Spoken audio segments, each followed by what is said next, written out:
Hello everyone, my name is Rahul. Class 7-এর বইয়ে কয়েকটা ন্যাশনালিটির প্রশ্ন দেওয়া আছে।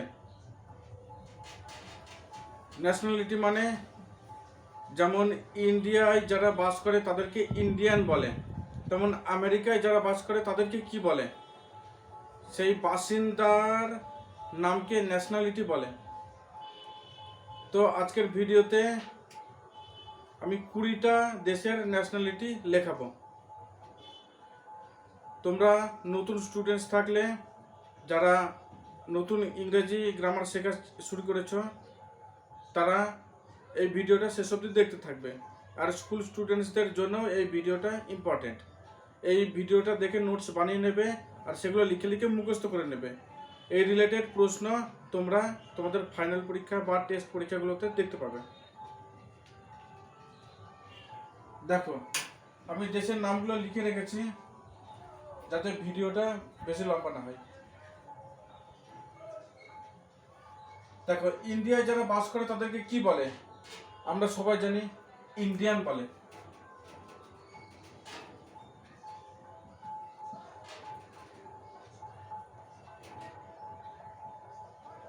ইরানে যারা বাস করে তাদেরকে কি বলে? ইরানিয়ান।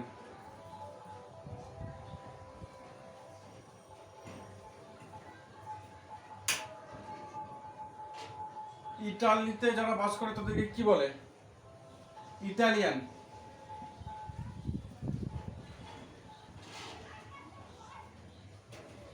তোমরা সিনেমায় শুনতে পারবে যে ইটালিয়ান বলে, জার্মান বলে, স্প্যানিশ বলে, মানে ওই দেশের বাসিন্দার ন্যাশনালিটিটা বলে। রাশিয়ায় যারা বাস করে তাদেরকে কি বলে? রাশিয়ান বলে। কানাডায় যারা বাস করে তাদেরকে কি বলে? কানাডিয়ান।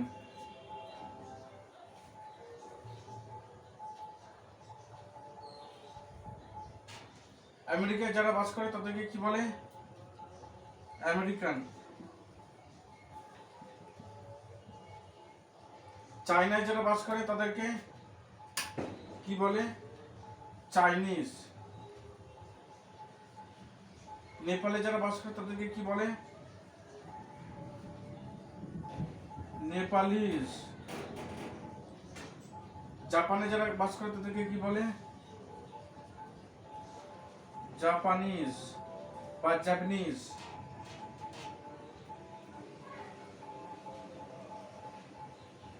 এবার পাকিস্তানে যারা বাস করে তাদেরকে কি বলে? তোমরা সবাই জানো, আমিও জানি, পাকিস্তানি।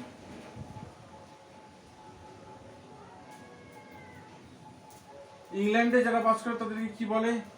ইংলিশ।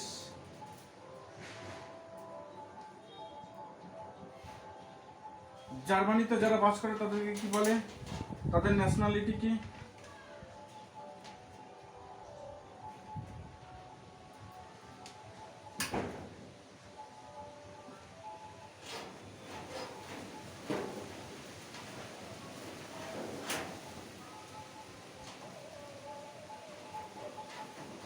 তাদেরকে জার্মান বলে।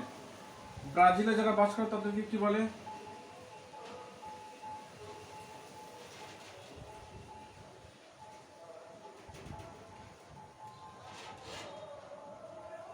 ব্রাজিলিয়ান বলে।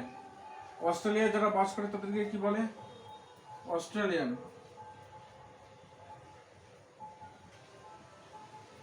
মেক্সিকোতে যারা থাকে তাদের ন্যাশনালিটি কি?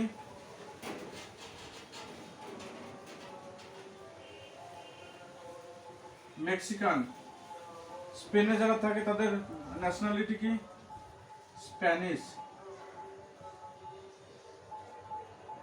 সাউথ আফ্রিকা যারা থাকে তাদেরকে কি বলে? South African.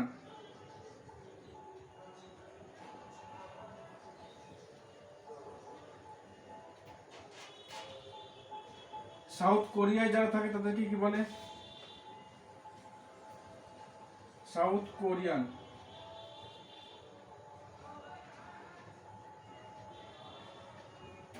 থাইল্যান্ডে যারা বাস করে তাদেরকে কি বলে?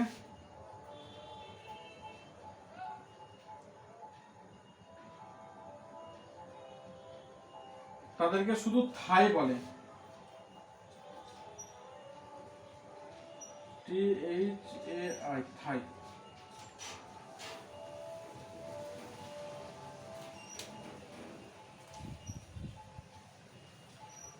এবার দেখো আরেকটা কথা বলে দিচ্ছি, সাফিক্স প্রিফিক্স বলে একটা চ্যাপ্টার আছে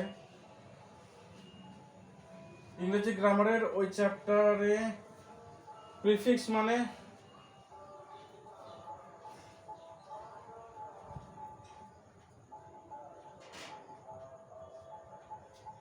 প্রিফিক্স কোনগুলো হয়, সাফিক্স কোনগুলো হয়। প্রিফিক্স যেগুলো প্রথমে থাকে আর সাফিক্স যেগুলো শেষে থাকে। এবার ইন্ডিয়ার সঙ্গে কিছু সাফিক্স, এই দেশগুলোর নামের সঙ্গে কিছু সাফিক্স মানে শেষে একটা বা দুটো অক্ষর বা তিনটে বা চারটে অক্ষর যোগ করে তাদের ন্যাশনালিটি বানানো হয়। তেমন শেষে যেগুলো যোগ করা হয় তাদেরকে প্রিফিক্স সাফিক্স বলে, এটা মনে রাখবে।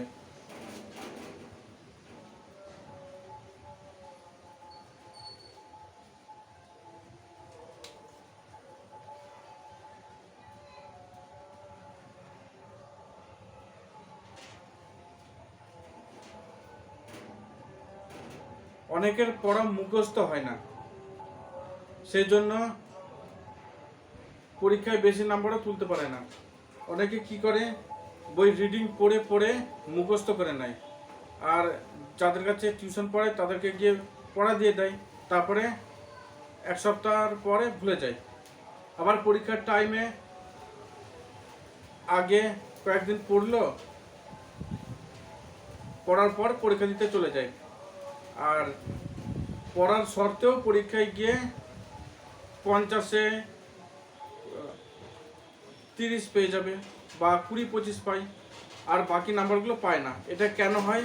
কারণ তার পড়া মুখস্থ করার কৌশলটা ঠিক না।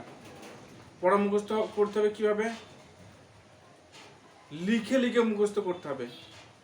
আমিও আগে রিডিং পড়ে পড়া মুখস্থ করতাম, কিন্তু আমার যে স্যার ছিলেন তার কথা ছিল লিখে লিখে পড়া মুখস্থ করলে মাইন্ডে বসে যায়। তুমি একবার কোনো পড়া লিখে লিখে মুখস্থ করবে, 3 পেজ বা 4 পেজ লিখবে, তারপরে দেখবে ওই পড়াটা পার্মানেন্ট মাথায় বসে যাবে, 1 বছর ওটাকে ভুলবে না। যখনই ধরবে মাস্টার তখনই আনসার দিয়ে দিতে পারবে।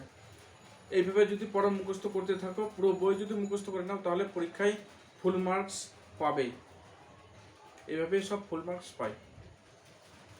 তো তোমরা এই কৌশল অনুযায়ী পড়া মুখস্থ করতে পারো। যদি ভিডিওটা ভালো লাগে একটা লাইক করে দিও, আর চ্যানেলে নতুন থাকলে চ্যানেলটা সাবস্ক্রাইব করে নেবে, তাকে এই রিলেটেড ভিডিও যখনই আপলোড করি তোমরা নিজেদের মোবাইল থেকেই দেখে শিখতে পারো। I will see you in the next video.